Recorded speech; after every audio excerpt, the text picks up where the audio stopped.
नमस्कार साथियों, अनुज सिंह विद्रोही पेश में एक बार फिर बहुत ही महत्वपूर्ण जानकारी के साथ में। और ये जानकारी देश के हर एक छात्र, नौजवान, बेरोजगार के लिए बहुत महत्वपूर्ण होने वाली है। आज मैं देश में विभिन्न सरकारी विभागों, केंद्र और राज्य सरकारों के अधीन खाली पड़े 60 लाख से अधिक बैकलॉग वैकेंसियों के बारे में आपको जानकारी देने वाला हूं। ये जानकारी मैं कर्नाटक राज्य सरकार के द्वारा गठित जस्टिस एच.एन. मोहनदास कमीशन, जो 22 जुलाई 2019 को गठित किया गया था और जिसने अपनी 247 पन्नों की रिपोर्ट 2 जुलाई 2020 को सौंपी थी। और दूसरा पत्रकार पीयूष शर्मा की रिसर्च रिपोर्ट जो 22 जुलाई 2021 को न्यूज वेबसाइट लेफलेट और न्यूज क्लिक में रिसर्च प्रकाशित हुआ था। उसके आधार पर मैं सरकारी तथ्यों, आंकड़ों के आधार पर ये रिपोर्ट आपको दे रहा हूँ, जानकारी आपको दे रहा हूँ। तो उससे पहले आपसे छोटा सा निवेदन है कि चैनल सब्सक्राइब नहीं किया है तो कर लीजिएगा। और ये जानकारी जो है वीडियो हर किसी के पास साझा जरूर करिए और आवाज़ उठाइए। अगर आप पढ़ाई लिखाई कर रहे हैं, आप कंपटीशन की तैयारी कर रहे हैं, लाखों रुपया बर्बाद कर रहे हैं, किस लिए कर रहे हैं? नौकरी हासिल करने के लिए। लेकिन सरकार वैकेंसी नहीं निकाल रही है। केंद्र और राज्य सरकार के अधीन विभिन्न विभागों में 60 लाख से अधिक पद खाली पड़े हुए हैं। और अगर हम पब्लिक सेक्टर को मिला दें तो ये पद करीब 1 करोड़ के आसपास बचते हैं जाकर के। Justice H.N.. मोहनदास कमीशन, जिसको कर्नाटक सरकार ने 22 जुलाई 2019 को नियुक्त किया था, जिसका उद्देश्य ये पता करना था कि भाई आपको पता करना है कि अनुसूचित जाति यानी कि एससी का आरक्षण 15% से बढ़ाकर 17% किया जाना चाहिए, एसटी का 3 से बढ़ाकर 7% किया जाए या नहीं किया जाए। क्या इन जातियों को वास्तविक प्रतिनिधित्व जो है मिला है या नहीं मिला है। 247 पेज की रिपोर्ट 2 जुलाई 2020 को इस कमीशन ने सौंपी थी, जिसमें जो आंकड़े दिए गए वो ऐसे आंकड़े थे जिसने पूरे देश के अंदर हलचल पैदा कर दी, सबको हिला दिया जिसने भी इस रिपोर्ट को देखा। रिपोर्ट के पेज क्रमांक 167 में जो जानकारी दी गई है, मैं संक्षेप में आपको बता रहा हूँ। 2018 में संसद में विभिन्न मंत्रालयों द्वारा दिए गए जवाब के आधार पर संकलित आंकड़े कहते हैं कि केंद्र सरकार के विभिन्न विभागों, उपक्रमों में 30,75,000 पद खाली हैं। विभिन्न राज्य सरकारों में खाली पदों को जोड़ा जाए तो 30 लाख पद खाली हैं।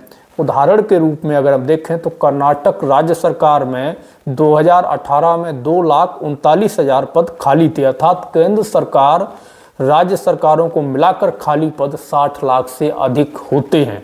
पत्रकार पीयूष शर्मा की जो रिपोर्ट 12 जुलाई 2021 को प्रकाशित हुई थी, रिसर्च रिपोर्ट, उसके अनुसार भी केंद्र और राज्य सरकारों को मिलाकर के 60 लाख से अधिक जो है पद बैकलॉग हैं, जिसमें केंद्र सरकार के 80 विभागों में अकेले 9,10,000 पद खाली हैं। केंद्र सरकार के 80 विभागों में प्राइमरी स्कूलों में लगभग 10 लाख पद खाली हैं।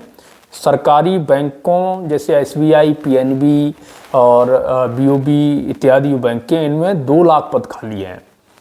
सेना के तीनों अंगों में आर्मी, नेवी, एयरफोर्स एवं अर्धसैनिक बलों CRPF, BSF, CISF, ITBP, SSB और एआर में लगभग 3 लाख वैकेंसियां यानी कि सीटें वैकेंट हैं। ये जो रिपोर्ट हम आपको आंकड़े दे रहे हैं, ये आंकड़े किसके आधार पर हैं? कर्नाटक सरकार के द्वारा गठित जस्टिस जो नाग मोहनदास कमीशन था और जो पीयूष शर्मा जो पत्रकार थे, उनकी जो रिसर्च रिपोर्ट है, उसके अनुसार ये पूरे आंकड़े यहाँ पर जो हमने आपको बताए हुए हैं। 60 लाख से अधिक सीटें वैकेंट हैं केंद्र सरकार और राज्य सरकार के अधीन विभिन्न पदों में। उसके बावजूद जो है युवा बेरोजगार है, परेशान है, आंदोलन कर रहा है, मांग कर रहा है, और उसके बाद भी वैकेंसी नहीं निकाली जा रही है।